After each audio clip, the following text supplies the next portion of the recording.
Wassalamualaikum warahmatullahi wabarakatuh.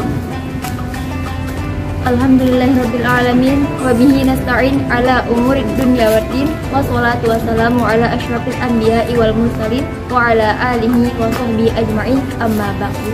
Rabbi shrah li sadri wa yassir li amri wahlul 'uqdatam min lisani yafqahu qawli.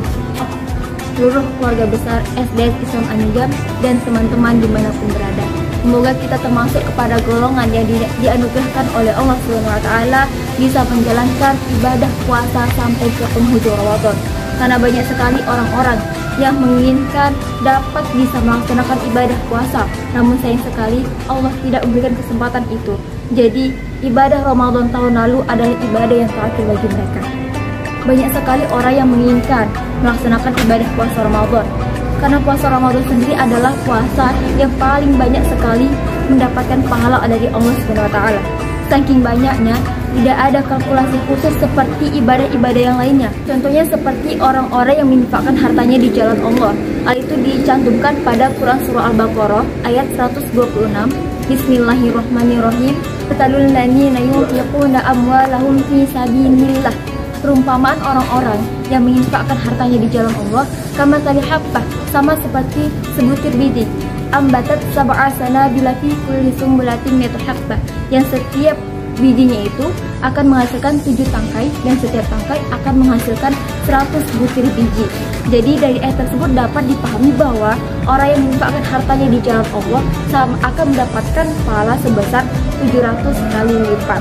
Namun hal itu berbeda dengan puasa, karena puasa sendiri adalah ibadah yang langsung oleh Allah sendiri yang akan membalasnya. Hal ini seperti yang telah dijelaskan oleh Rasulullah SAW dalam sebuah hadits qudsi, qala Allah azza wa jalla, illa shauma fa innahu li wa ana ajzi bihi.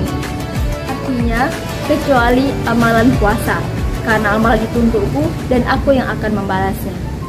Setelah mengetahui besarnya dan juga banyaknya pahala melakukan ibadah puasa, tentu kita akan meningkatkan terus ibadah puasa kita. Tapi ada, kata Rasulullah SAW, golongan orang-orang yang tidak akan mendapatkan pahala dari puasa ini. Hal ini juga dijelaskan oleh Rasulullah dalam sebuah hadis, kam min shaimi laisa lahu min siyamihi ilal ju'i wal atas, yang artinya betapa banyak orang-orang yang melakukan ibadah puasa tapi dia tidak mendapatkan pahala dari puasa tersebut, kecuali dia hanya akan mendapatkan rasa lapar dan juga haus.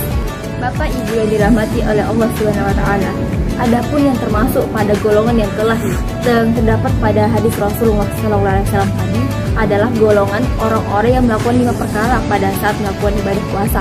Yang pertama adalah dia yang melakukan ghibah, yaitu melaksanakan hibah pada saat mereka berpuasa. Dan yang kedua adalah an-namimah, yaitu melakukan adu domba pada saat mereka berpuasa.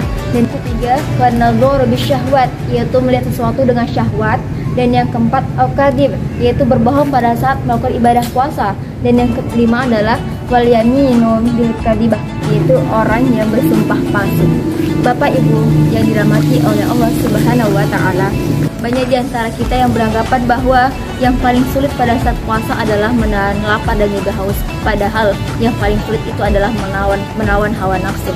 Oleh sebab itu, semoga pada puasa kali ini kita dianugerahkan oleh Allah, diberikan istiqomahan untuk menjalankan ibadah puasa, sehingga kita tidak termasuk kepada golongan yang telah disebutkan oleh Rasulullah SAW yang tidak mendapatkan apapun dari amalan puasa kita.